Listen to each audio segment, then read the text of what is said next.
పశ్చిమ గోదావరి జిల్లా భీమవరం సమీపంలోని బీరవాసరం గ్రామానికి చెందిన రైతు తులసి రాంబాబు ఇలాంటి వారికి ఇంటికే క్యారియర్ ఉచితంగా పంపిస్తున్నారు. వండుకుని ఓపికలేని వాళ్ళకి తప్ప పేదలు అని కానీ లేకపోతే కులం చూడడం, వయసు చూడడం, ఆస్తి చూడడం, వండుకుని ఓపిక లేకపోతే చుట్టుపక్కల 18 గ్రామాలకి పంపిస్తున్నాం. మనం స్టిల్ ఈరోజు 160 క్యారేజీల వరకు వెళ్తున్నాయి. నేను గత 6 సంవత్సరాల నుంచి ఇది 7వ సంవత్సరం మొదలుపెట్టి. ఒక కూర, సాంబారు, 2 కప్పుల రైస్, పచ్చడి, ఇది మెను. ఆదివారం చికెన్, బుధవారం చేప లేదా రొయ్యల పులుసు లేదంటే గుడ్డు ఉంటుంది. ఉదయం 9:30 కల్లా వంట పూర్తి చేసుకుని ఆటోలో తమ సిబ్బంది మధ్యాహ్నం 12:30 గంటల కల్లా క్యారేజీల పంపిణీ పూర్తి చేస్తారు అని రాంబాబు వివరించారు. మన వారానికి 2 రోజులు నాన్ వెజ్ పెడతాం, 5 రోజులు వెజిటేరియన్ పెడతాం. నాన్ వెజ్లో చేప కానీ, చికెన్ కానీ, ఎగ్ కానీ, మన చెరువుల్లో ఉన్న రొయ్యలు కానీ నాన్ వెజ్ పెడతాం. వెజిటేరియన్ వచ్చేటికి వారానికి 2 రోజులు పప్పు కూర ఉంటుంది, వారానికి 3 రోజులు కాయగూరలు ఉంటుంది. ఉదయం 6 గంటలకు స్టార్ట్ అవుతుంది వంట, సాయంత్రం మధ్యాహ్నం 9-9:30 స్టార్ట్ అవుతుంది ప్యాకింగ్, మధ్యాహ్నం 12:30కి ఇచ్చి రావడం జరుగుతుంది. బీరవాసరం చుట్టుపక్కల ఉన్న 18 గ్రామాల్లోని తమ పిల్లల నిరాదరణకు గురైన వృద్ధులకు, డబ్బుండి కూడా వండుకునే శక్తి లేని వారికి ఉచితంగా ఆహారం అందిస్తాము అని రాంబాబు చెప్పారు. చాలా బాగా బతికానండి. నాకు మా భార్య పోయి 4 సంవత్సరాలు అయిందండి.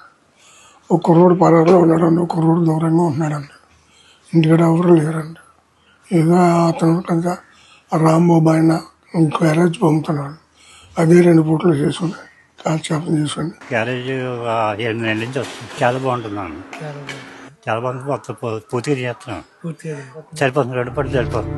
ప్లాస్టిక్ వాడకుండా స్టీల్ క్యారేజ్లోనే భోజనం పంపిస్తామని రాంబాబు తెలిపారు. మనం ఒక క్యారేజీలు 2 క్యారేజీలు కొంటాం ఒక మనిషికి. ఒక క్యారేజీ ఖాళీ క్యారేజీ తీసుకొని ఫుల్ క్యారేజ్ ఇస్తాం.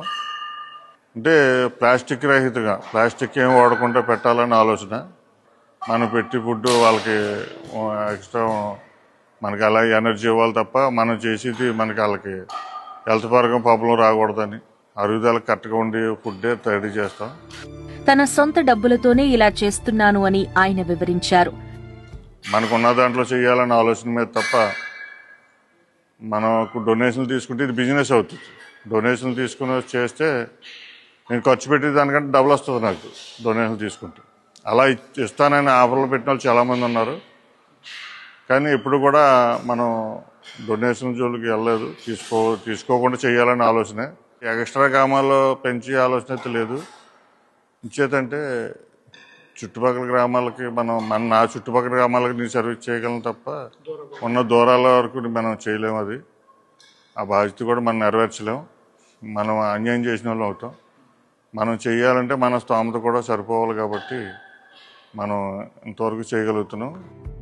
అమ్మా నాన్నలను సరిగ్గా చూడకపోతే రాంబాబు నుంచి క్యారియర్ వస్తుంది అని, అప్పుడు సమాజంలో తమకు చెడ్డ పేరొస్తుంది అనే భయంతో ఆయా గ్రామాల్లో చాలా మంది పిల్లలు తమ తల్లిదండ్రులను బాగా చూసుకుంటున్నారు అని రాంబాబు అంటున్నారు. జనరల్గా ఏంటంటే మనం పంపే ఏరియాలో తల్లిదండ్రులు చూడలేని ఎవడో ఉండటం, అంటే క్యారేజీ అంటే భయం పెట్టలేని వాళ్ళకి. కొద్ది పరపతుండి అతను కొంచెం సంఘంలో కొంచెం పలుకుబడి ఉన్న వ్యక్తులు అయితే అలా తల్లిదండ్రులు చూడకపోతే రాంబాబు క్యారేజీ పంపితే ఆ పలుకుబడికి ఇమేజ్కి దెబ్బతింటుందని ఆ భయం మీద ఎక్కువ తల్లిదండ్రులు బాగా చూస్తున్నారు. దీని కాన్సెప్ట్ ఒకటే అండి,